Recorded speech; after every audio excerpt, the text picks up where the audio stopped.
जब आप non steroidal anti inflammatory drug इस्तेमाल करते हैं तो वो मैदे में अल्सर काज कर सकती हैं। तो उस अल्सर से बचने के लिए या उसके इलाज के लिए हम मिसोप्रोस्टोल का इस्तेमाल करते हैं। हमेशा याद रखें, जिनको कभी मैदे का अल्सर था पहले था या वो अब रिस्क पर हैं कि उनको अल्सर हो सकता है, वो लोग मिसोप्रोस्टोल इस्तेमाल करेंगे। ये सिर्फ तब तक इस्तेमाल करेंगे जब तक कि उनकी non steroidal anti inflammatory drugs की थेरेपी चल रही है, जब तक वो इस्तेमाल कर रहे हैं। ऐसे हरगिज़ इस्तेमाल नहीं कर सकते। अगर हम डोज के बारे में बात करें तो एक टैबलेट दिन में 4 मरतबा वो अल्सर से बचने के लिए इस्तेमाल कर सकते हैं। 200 माइक्रोग्राम की एक टैबलेट है, वो दिन में ज़्यादा से ज़्यादा 4 मरतबा इस्तेमाल कर सकते हैं और हमेशा खाने के साथ इस्तेमाल करना है। खाली पेट इसको हरगिज़ इस्तेमाल नहीं करना। जो मिसोप्रोस्टोल है, साइटोपान टैबलेट है, इसको हमेशा खाने के साथ इस्तेमाल करना है, तब ये आपको जो गैस्ट्रिक अल्सर है उससे बचाने में या उसके इलाज के लिए मदद करेगी। आज हम साइटोपान टैबलेट को डिस्कस करेंगे।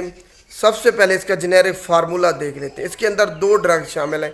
एक है डाइक्लोफेनिक जो कि एनसिड्स है, non steroidal anti inflammatory drug है, वो इसके अंदर 50 मिलीग्राम में शामिल है। दूसरे नंबर पर जो ड्रग है वो है मिसोप्रोस्टोल जो कि 200 माइक्रोग्राम में साइटोपान में शामिल है। अब इसके फ़वाद देख लेते हैं। सबसे पहले डाइक्लोफेनिक है, एनसिड्स है, non steroidal anti inflammatory drug. तो किसी भी किस्म का आपको दर्द है, जिस समय कहीं भी आपको किसी किस्म का दर्द है उसको ख़त्म करने के लिए, आपको बुखार है उसको ख़त्म करने के लिए, जिस समय कहीं भी सोजिश इन्फ्लेमेशन है उसको ख़त्म करने के लिए साइटोपान टैबलेट डाइक्लोफेनिक इस्तेमाल होता है। दूसरे नंबर पर है मिसोप्रोस्टोल। जब आप एनसेड इस्तेमाल कर रहे हैं तो एनसेड्स, अब non steroidal anti inflammatory drug हमेशा आपके मैदे को डिस्टर्ब करेंगी, अल्सर कर सकती हैं, ब्लीडिंग कर सकती हैं। तो उससे बचने के लिए, उस अल्सर से या फिर उसके इलाज के लिए मिसोप्रोस्टोल का इस्तेमाल किया जाता है। और ये गैस्ट्रिक अल्सर से बचने के लिए, अगर आपको ड्यूडेनल अल्सर है उससे बचाव के लिए या इलाज के लिए हरगिज़ मिसोप्रोस्टोल इस्तेमाल नहीं की जा सकती।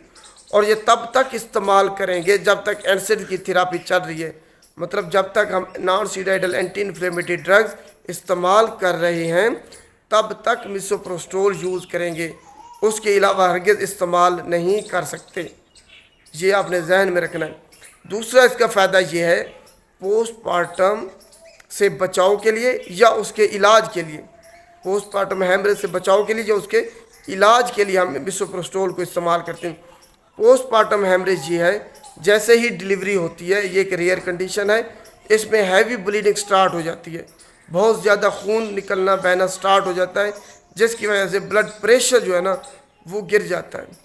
अचानक से जब बहुत ज़्यादा ब्लीडिंग होती है, और ये एक दिन के अंदर अंदर ही होगा सब कुछ। अगर किसी को ब्लीडिंग होती है, पोस्टमार्टम हेमरेज होता है, तो एक दिन के अंदर होगा, हैवी ब्लीडिंग होगी, ब्लड प्रेशर गिर सकता है।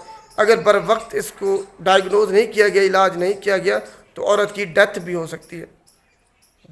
तीसरा इसका फ़ायदा ये है कि जो लेबर पेन है, जो दर्दें जब लगती हैं, अगर किसी को दर्दें नहीं लग रही, लेबर पेन स्टार्ट नहीं हो रहा, तो उसको शुरू करने के लिए भी इसका इस्तेमाल किया जा सकता है।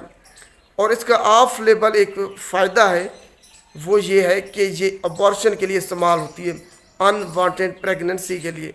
मतलब अगर आप प्रेगनेंसी नहीं चाहते, अभी आप बच्चा पैदा करने के मूड में नहीं है, तो उसको ख़त्म करने के लिए भी इसको इस्तेमाल किया जा सकता है। ख़ुद इस्तेमाल नहीं करना, हमेशा गायनेकोलॉजिस्ट के मशवरे से इस्तेमाल करना है।